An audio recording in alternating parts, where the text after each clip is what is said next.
Going back to the word. Sasa turudie neno.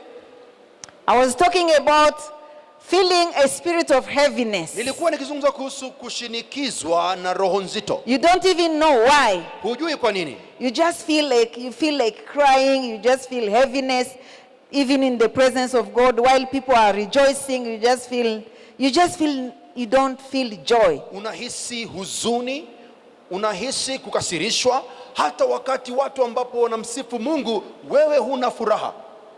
That would be a sign. Hiyo itakuwa ni ishara that you are under attack. Ya kuwa umeshambuliwa. You are under a demonic attack. Yani ni vita vya kiroho na umeshambuliwa. Number 2. La pili, if you have a series of continuous misfortune coming your way, kama una majanga endelevu unayokumbana nayo.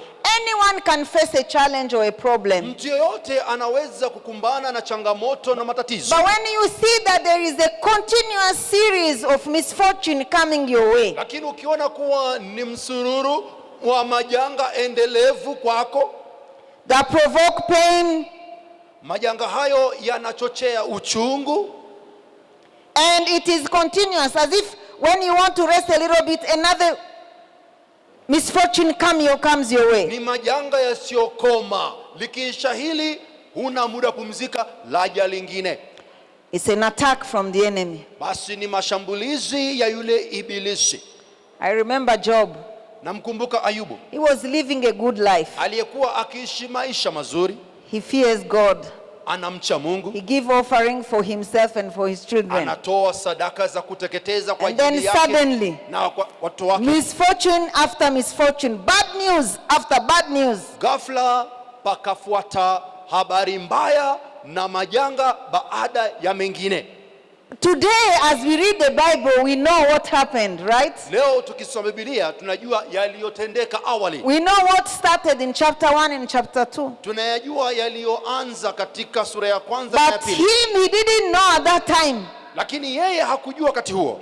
One comes with a bad news, before he finish another one come with a bad news that panakuja wakala wa habari mbaya, hajamaliza mjumbe mwingine wa habari mbaya anaongezea pia. The reader of the Bible knows that he has been visited by spirits sent by the enemy himself. Msomaji wa Biblia bila shaka atajua kuwa ametembelewa na roho mchafu wa yule mtesi.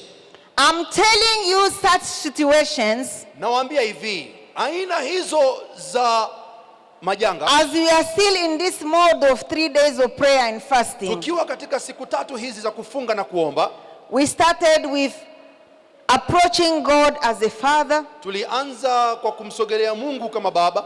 With boldness, you know, God is my father. I can go to him. Tukijua kuwa Mungu ni baba yetu, tunaweza kumsogelea. Then we continued with approaching God as a friend. Tuliendelea pia kwa kumsogelea Mungu kama rafiki. So it's possible to be God's friend. Kwa hivyo inawezekana kuwa rafiki wa Mungu. And today, na leo, we are going to see how to approach God as a judge. Tutaenda kuona jinsi ya kumsogelea Mungu kama muamuzi. The same God who is our father. Mungu yule ambaye ni baba yetu. The same God who can become our friend. Mungu ambaye anaweza kuwa rafiki yetu. We can also approach him as a judge. Tunaweza pia kumsogelea kama muamuzi. In a courtroom. Katika mahakama. Have you ever seen a courtroom here on earth? Je, kuna mtu ameshawahi kuona mahakama hapo ulimwenguni? Have you ever worked in the courtroom? Labda kuna mtu mtendakazi mahakamani. We see that there is a judge, a president judge, and then some other judges. Tunaona kuwa kuna muamuzi mkuu na waamuzi wengine. And then we see the area of the prosecutor. Alafu pia tunamuona yule mwendeshaji mashtaka. With people behind him. Ambaye watu wako nyuma yake. And we see the accuser. Na pia kuna yule ambaye ndiye anaeleza mashtaka. The prosecutor actually is the accuser. Aha, mwendesha mashtaka anaweza pia kufanyika. He's the one who is accusing. Aha, huyo ni mshtaki. And then we see that man who has been accused. Alafu kuna yule aliyeshtakiwa. But sometimes, lakini mara nyingine, he can also have his lawyer. Pia anaweza kuwa na wakili wake. And some lawyers behind the big lawyer.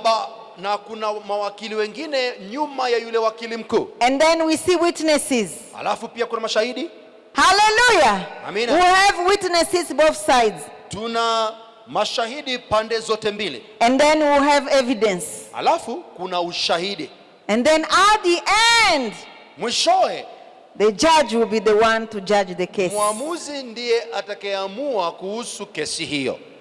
So, even us being intercessors, being people who are coming to pray and plead our cause. Kwa hivyo sisi kama waombezi, watu ambao tunakuja kuzileta hoja zetu, Even when you are praying, wakati unapoomba, sometimes you can hear voices.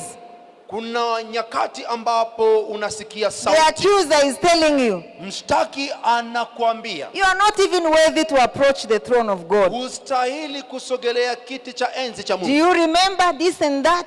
Je, unakumbuka hiki na He kile? is accusing you with so many things. Anakushtaki katika mengi, And sometimes, na mara nyingine by lack of knowledge, kwa kukosa maarifa you just feel like, oh, God will not answer my prayers. unahisi kana kwamba Mungu hatajibu maombi yangu. Kumbe, that was the time you were supposed to also enter the courtroom of God Kumbe huo ndio wakati ambapo ulitakiwa na wewe pia and uingie plead your case. katika mahakama ya Mungu And na plead uweze your case. kutetea hoja zako na kesi yako. Hallelujah. Amina. You should not be threatened Usitishiwe by the accusation of the enemy. na yale mashtaka ya adui. The Bible calls him the accuser of brethren. Maandiko yanamwita mshtaki wa watakatifu. Even when I'm saying that we can approach God as a great judge, you are already afraid like, oh, that judgment of the end time.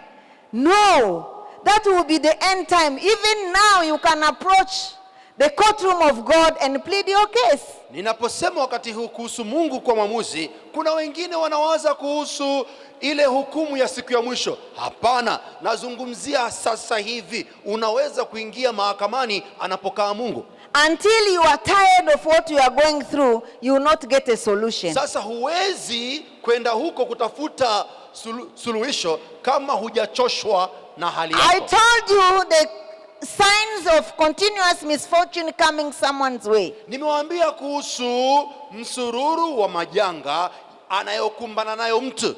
Kumbe you can go to the courtroom of God and plead your case. Maana yake ni kuwa unaweza kwenda mbele za Mungu ukaleta hoja zako mbele And zake. God will say, yes, I have understood. Naye Mungu akajibu na kusema ndiyo, And nimeelewa. put an end to your misfortune. Na uweze kuweka kituo katika majanga yako. If you believe, say amen. Kama unaamini sema amina. You have been here. Umekuwa hapa You have witnessed na umeshuhudia terrible accidents. ajali mbaya. Anyone can go through an accident. Yeyote anaweza kupata ajali. But Walakini a terrible accident, ajali mbaya, the first time, mara ya kwanza God fight for you. Mungu anakupigania. And then after a while, another terrible accident. Alafu baada ya muda ajali nyingine mbaya. Don't you understand the enemy is looking for your life? Je, hutaelewa kuwa adui anakutafuta? It's not normal. Sio kawaida. You can go it once, but when it comes twice, 3 times, terrible accident, you need to stop that spirit before it takes you. Unaweza kupata ajali, lakini mara ya kwanza ajali mbaya, mara ya pili, ya tatu ajali mbaya. Imekupasa sasa uchukue hatua ya kuweka kikomo adui asikuzoee. Are we together? Amina. You can break that spirit. Unaweza kuivunja hiyo roho.